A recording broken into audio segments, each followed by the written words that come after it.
Welcome dear students. आज की class में हम लोग 3 टॉपिक्स के बारे में स्टडी करने वाले हैं। कौन कौन से टॉपिक्स हैं? देखिए, पहला टॉपिक है उपचयन या ऑक्सीडेशन, दूसरा टॉपिक है अपचयन या रिडक्शन, और तीसरा टॉपिक अपना है रेडॉक्स रिएक्शन। ठीक है, रेडॉक्स अभिक्रिया।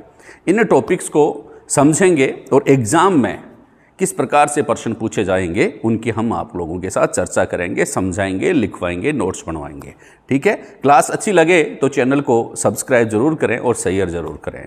देखिए, पहला जो टॉपिक है अपना वह है ऑक्सीडेशन या उपचयन अभिक्रिया। शुरू करें? ठीक है। देखिए, उपचयन अभिक्रिया जो है पहला टॉपिक है आज का अपना, नाम क्या है? उपचयन अभिक्रिया। ठीक है, और इसको अपन दूसरा जो नाम है इस अभिक्रिया का, उसका नाम है ऑक्सीकरण अभिक्रिया। ठीक है, क्या कहते हैं बच्चा? ऑक्सीकरण अभिक्रिया, उपचयन अभिक्रिया या ऑक्सीकरण अभिक्रिया।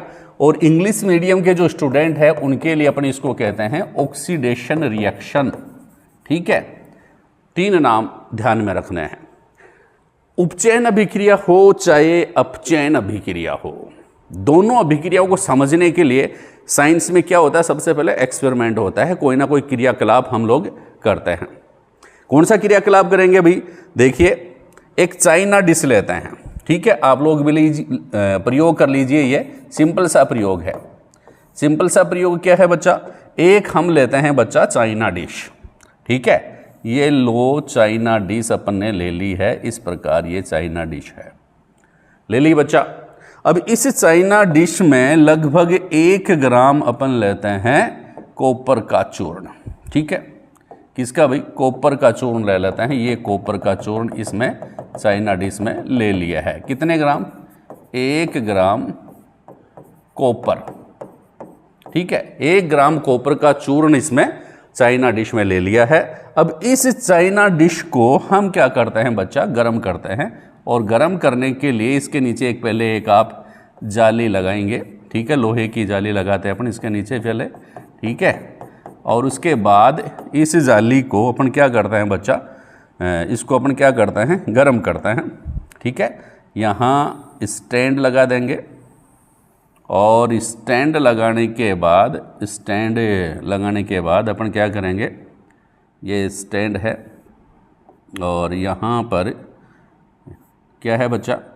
बर्नर। क्या है? बर्नर की सहायता से हम इसको क्या करेंगे? गर्म करेंगे। किसकी सहायता से? बर्नर की सहायता से। यहाँ बर्नर लगा देंगे। बर्नर की सहायता से इस चाइना डिश को हम क्या करते हैं बच्चा? गर्म करते हैं। ठीक है, जब इसको हम गर्म करेंगे तो आपको पता है कोई भी चूर्ण, जैसे जनरली मेटल का चूर्ण है, 1 ग्राम कॉपर का चूर्ण लिया है और इसको अपन ने क्या कर दिया है? गर्म कर दिया है। तो गर्म करते हैं जब कॉपर के चूर्ण को, तो परीक्षण में क्या होता है भाई? अपन क्या देखते हैं वो इसमें लिखना होता है। तो क्या होता है भाई? हम क्या देखते हैं? ये जो 1 ग्राम कॉपर है ना, उसके ऊपर कॉपर के चूर्ण पर किसकी परत चढ़ जाती है? काले रंग की परत चढ़ जाती है। परीक्षण में क्या लिखेंगे? हम देखते हैं कि कॉपर को क्या कहते हैं भैया? तांबा भी कहते हैं। कॉपर या तांबे पर, तांबे का जो चूर्ण लिया था ना, उसके ऊपर काली परत चढ़ जाती है। काली परत चढ़ जाएगी। गर्म करेंगे इसको तो कॉपर है, ठोस है। कॉपर का चूर्ण, कॉपर का तार का चूर्ण है, ठोस है। इसको गर्म किया अपन ने तो इसके ऊपर किसकी परत चढ़ जाएगी? काली परत चढ़ जाती है। ठीक है बच्चा। एक बात अपन ने क्या किया? कॉपर का चूर्ण लिया और इसके ऊपर इसको क्या किया अपन ने? गर्म किया। जब गर्म करते हैं तो पहली बात क्या देखी? इसके ऊपर काले रंग की परत चढ़ जाती है। तो एक बात तो आप ये ध्यान में रखेंगे बच्चा कि काली परत चढ़ जाती है किसके ऊपर? कॉपर पर। कब? जब इसको अपन गर्म करते हैं। तो दूसरी बात क्या अपन क्या देखते हैं? अब आगे एक और अपन थोड़ा सा क्रियाकलाप कर लेते हैं। कौन सा भाई? क्रियाकलाप ये करते हैं, इस जो चाइना डिश जो है, चाइना डिश में अपन ने क्या लिया था? कॉपर चूर्ण। ये जो कॉपर चूर्ण अपन ने इस चाइना डिश में लिया था, और इसके ऊपर किसकी परत चढ़ गई थी भाई? काले रंग की परत चढ़ गई थी। तो अपन ने क्या किया? इसके ऊपर हाइड्रोजन गैस प्रवाहित करेंगे। कौन सी गैस बच्चा? हाइड्रोजन गैस इसके ऊपर अपन प्रवाहित करते हैं। काली परत है, इसके ऊपर कौन सी गैस प्रवाहित करेंगे? Hydrogen gas. कौन सी गैस? ये कोई उपकरण के माध्यम से इसके ऊपर हाइड्रोजन गैस अपन कॉपर चूर्ण पर डालेंगे, तो ये जो हाइड्रोजन गैस है ना, ये हाइड्रोजन गैस से क्या हो जाता है? काली परत हट जाती है। क्या हो जाता है बच्चा? काली परत हट जाती है। समझे बात को? क्या एक्सपेरिमेंट किया कि हमने एक चाइना डिश ली, इसमें लिया कॉपर का चूर्ण, कॉपर का चूर्ण लेके इसको हमने गर्म किया। गर्म करते ही हमने क्या देखा कि जो कॉपर था उसके ऊपर काले रंग की परत चढ़ जाती है। ठीक है, अब काले रंग की परत चढ़ गई, उसके बाद हमने क्या किया? हमने ये किया कि जो काला जो कॉपर था उसके ऊपर हाइड्रोजन गैस प्रवाहित की। कौन सी गैस प्रवाहित की बच्चा? Hydrogen gas. ध्यान में रखना, हाइड्रोजन गैस प्रवाहित की है। और हाइड्रोजन गैस जब इस काली परत पर अपने प्रवाहित की तो क्या हुआ? ये काली परत क्या हो गई बच्चा? हट गई। तो दो बातें हुई यहां पर। एक तो कॉपर को गर्म करने के ऊपर उसके ऊपर काली परत का चढ़ना, और दूसरी घटना यहां पर हुई कि हाइड्रोजन गैस प्रवाहित करने पर कॉपर की परत का हटना। तो इससे क्या निष्कर्ष निकला कि ऐसी घटना क्यों हुई? तो थोड़ा सा अपन साइंस का इस्तेमाल करेंगे। यहां पर हुआ क्या? अपने क्या लिया था बच्चा? कॉपर। ठीक है, अब कॉपर को जब अपने गर्म करते हैं, उसका दहन करते हैं, तो इसके ऊपर आपको पता है वो किससे रिएक्ट करेगा? ऑक्सीजन के साथ अभिक्रिया करेगा। किसके साथ अभिक्रिया करेगा? ऑक्सीजन के साथ अभिक्रिया करेगा। और ऑक्सीजन के साथ अभिक्रिया की तो क्या बन गया बच्चा? CuO। क्या बन गया? CuO बन गया। तो यह CuO जो बना वो ही काली परत थी। ठीक है, मतलब काली परत का सूत्र क्या हो गया? Copper oxide. क्या सूत्र हो गया? Copper oxide. इसका मतलब क्या है? आप लोगों से पूछ ले काली परत कौन सी थी? काली परत का रासायनिक नाम क्या है? रासायनिक नाम काली परत का अगर आपको बताना है तो आप क्या बताएंगे? कॉपर ऑक्साइड है। क्या है बच्चा? Copper oxide. ठीक है, और दूसरी बात, रासायनिक सूत्र क्या हो जाएगा काली परत का? CuO। ठीक है बच्चा, ये बात अगर आपको समझ में आ गई तब एक और दिमाग में प्रश्न आ रहा होगा कि सर उसके ऊपर हाइड्रोजन गैस प्रवाहित करते हैं तो ये काली परत हट क्यों जाती है? तो देखिए क्या घटना हुई होगी उस समय। देखिए, अपन ने लिया कॉपर ऑक्साइड था उस समय, काली परत का मतलब कॉपर ऑक्साइड। इसके ऊपर अपन ने कौन सी गैस प्रवाहित की? हमने इसके ऊपर जो गैस प्रवाहित की वह हाइड्रोजन गैस प्रवाहित की। तो हुआ क्या? कॉपर जो है इसका ऑक्साइड जो है वो हाइड्रोजन से क्रिया कर लेता है, कॉपर बेचारा अलग रह जाता है और जल बन जाता है H2O। ये बात समझ में आ गई होगी कि कॉपर ऑक्साइड ये काली परत थी। क्या थी बच्चा? काली परत। कौन सी गैस प्रवाहित की? हाइड्रोजन गैस प्रवाहित की। तो क्या बन गया? कॉपर और H2O। अब यहां पर हुआ क्या? कॉपर अकेला रह गया, इसका मतलब काली परत हट गई। काली परत हट गई।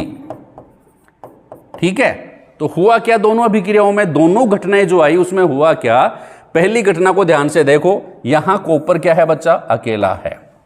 किसके साथ अभिक्रिया करता है? ऑक्सीजन के साथ अभिक्रिया करता है। किसके साथ अभिक्रिया करता है? ऑक्सीजन के साथ अभिक्रिया करता है। इधर ध्यान देना, इधर जो प्रोडक्ट बना है इसमें क्या बन रहा है कि कॉपर किसके साथ जुड़ा हुआ है? ऑक्सीजन के साथ। कॉपर के साथ क्या चिपक गया है? ऑक्सीजन चिपक गया है। अब देखना इधर है, बताना इनमें से है। अब आप लोगों से पूछेंगे कि भैया इसमें कौन से पदार्थ का ऑक्सीकरण हुआ है? तो जिस पदार्थ से ऑक्सीजन जुड़ जाए उस अभिक्रिया को हम क्या कहेंगे? ऑक्सीकरण अभिक्रिया कहेंगे। इसका मतलब कॉपर का क्या हो गया बच्चा? यहां पर ऑक्सीकरण हो गया। तो इस प्रकार की जो अभिक्रिया है उसको ऑक्सीडेशन रिएक्शन या ऑक्सीकरण अभिक्रिया कहते हैं। क्या परिभाषा हो गई? ऐसी रासायनिक अभिक्रिया जिसमें कोई पदार्थ या किसी पदार्थ से ऑक्सीजन जुड़ जाए, ऑक्सीजन जुड़ता है, उसे क्या कहेंगे? ऑक्सीकरण अभिक्रिया कहेंगे। ठीक है बच्चा। अब दूसरी अभिक्रिया पे आप लोग ध्यान देंगे कि ये जो कॉपर ऑक्साइड था, कॉपर ऑक्साइड है CuO, इसके साथ कौन रिएक्ट कर रहा है? कौन सी गैस प्रवाहित की? हाइड्रोजन गैस प्रवाहित की। तो अब इधर देखना अपने को, हुआ क्या कि कॉपर तो अकेला रह गया, और इस हाइड्रोजन के साथ क्या जुड़ गया? ऑक्सीजन जुड़ गया। क्या जुड़ गया? ऑक्सीजन जुड़ गया। तो इसका मतलब यहां पर कॉपर ऑक्साइड जो है इससे क्या हो गया? ऑक्सीजन हट गया, ठीक है, और हाइड्रोजन से जुड़ गया। यहां पर हाइड्रोजन के साथ क्या हो गया बच्चा? हाइड्रोजन से क्या जुड़ा है? इधर देखो, देखना इधर पड़ेगा, यह H2 है और जुड़ गया ऑक्सीजन। इसका मतलब पहले हाइड्रोजन अकेला था, अब क्या जुड़ गया? इसके साथ ऑक्सीजन जुड़ गया। तो हाइड्रोजन का तो क्या हो गया बच्चा? यहां पर ऑक्सीकरण, ठीक है, क्या हो गया? ऑक्सीकरण। और कॉपर ऑक्साइड जो कि काली परत थी उसका क्या हो गया? यहां पर अपचयन। क्या हो गया? अपचयन। जिसके साथ पहले से ही ऑक्सीजन जुड़ा है वह क्या करेगा? ऑक्सीजन का त्याग करेगा या ऋण विद्युतीय तत्व का त्याग करेगा। तो यहां पर उसका क्या हो जाएगा? अपचयन, ठीक है। और यहां हाइड्रोजन का क्या हो गया? ऑक्सीकरण। समझ गए बात को? क्यों? इधर देखो, कॉपर को CuO, यहां Cu के साथ पहले ऑक्सीजन जुड़ा है, अब क्या है? कॉपर अकेला है। इसका मतलब इससे ऑक्सीजन अलग हो गया। तो इसको अपन क्या कहेंगे? अपचयन। अपचयन अभिक्रिया में क्या होता है? ऐसी रासायनिक अभिक्रिया जिसमें किसी पदार्थ से हाइड्रोजन जुड़ जाता है तो उसको अपन अपचयन अभिक्रिया कहेंगे, ठीक है। या ऑक्सीजन का या ऋण विद्युतीय तत्व का ह्रास हो जाता है, ऋण निकल जाता है वह, तो वह अभिक्रिया क्या कहलाएगी? अपचयन अभिक्रिया कहलाएगी। अब इस अभिक्रिया में एक और बात आपको समझ में आ रही है। कौन सी बच्चा?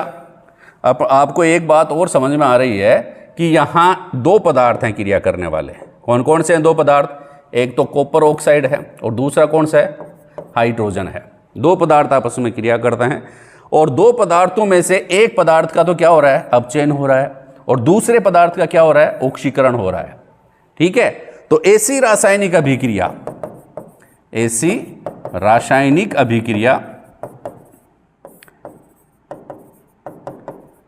अभिक्रिया जिसमें एक पदार्थ का उपचयन, जिसमें एक पदार्थ, या सिंपल सी देख, चलो लिख लो, एक पदार्थ का उपचयन, उपचयन का मतलब ऑक्सीकरण, एक पदार्थ का उपचयन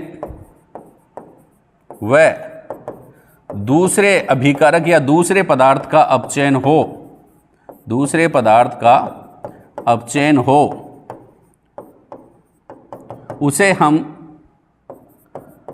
हम क्या कहते हैं बच्चा? रेडॉक्स अभिक्रिया कहते हैं। क्या कहते हैं? रेडॉक्स रिएक्शन, रेडॉक्स अभिक्रिया कहते हैं। क्या कहेंगे? रेडॉक्स अभिक्रिया, क्योंकि रेडॉक्स में क्या है? रेड OX, ठीक है। रेड का मतलब रिडक्शन और ऑक्स का मतलब ऑक्सीडेशन। रेडॉक्स अभिक्रिया कहते हैं। मतलब ऐसी रासायनिक अभिक्रिया जिसमें ऑक्सीकरण व अपचयन दोनों साथ साथ हों उसको हम क्या कहेंगे? रेडॉक्स रिएक्शन कहेंगे। अब एक दो एग्जाम्पल और देख लीजिए आप। मतलब एक एग्जाम्पल मैं बता रहा हूं कि जैसे मान लो ZNO है, ये जिंक ऑक्साइड है। आप बताना, इसको अपन ने रिएक्ट करवाया, क्रिया की इसने कार्बन से, इसका कार्बन के द्वारा हमने अपचयन किया, तो क्या हुआ? Zn अलग हो गया plus CO, Zn plus CO बन गया है, ठीक है। तो इस अभिक्रिया में आप सोचो, देखें किसका तो ऑक्सीकरण हुआ है और किसका अपचयन हुआ है, ठीक है। ZNO है, जिंक ऑक्साइड है, ये कार्बन है, ये Zn है और CO है। तो आपको मालूम पड़ गया होगा। देखना किधर है? देखना इधर है। बताना किसमें से है? बताना इनमें से है। कैसे भैया? देखना इधर है, पहले इधर देखो, ZNO जिंक के साथ ऑक्सीजन जुड़ा है, इधर जिंक अकेला है, मतलब ऑक्सीजन निकल गया है, ऑक्सीजन निकल गया है इससे, ठीक है। कार्बन क्या है? यहां पर अकेला है और इधर देखो इससे कार्बन जुड़ गया है, मतलब इसमें कार्बन, इसमें ऑक्सीजन जुड़ गया है। तो जिसमें ऑक्सीजन जुड़ जाए उसका तो क्या हो जाएगा बच्चा? उसका तो हो जाएगा उपचयन या ऑक्सीकरण, ठीक है, उपचयन या ऑक्सीकरण। और जिसमें से ऑक्सीजन निकल जाए उसका क्या हो जाएगा बच्चा? अपचयन, ठीक है, अपचयन। और इसका हो गया बच्चा उपचयन। तो यह भी कौन सी अभिक्रिया हो गई बच्चा? रेडॉक्स रिएक्शन हो गई है। कौन सी अभिक्रिया हो गई है? रेडॉक्स अभिक्रिया हो गई है। तो ये थी बच्चा आज की क्लास की ऑक्सीकरण, अपचयन व रेडॉक्स अभिक्रियाएं। एग्जामिनेशन में यहां से संबंधित प्रश्न जरूर पूछे जाते हैं, इसलिए पढ़ते रहें, आगे बढ़ते रहें। थैंक यू, धन्यवाद।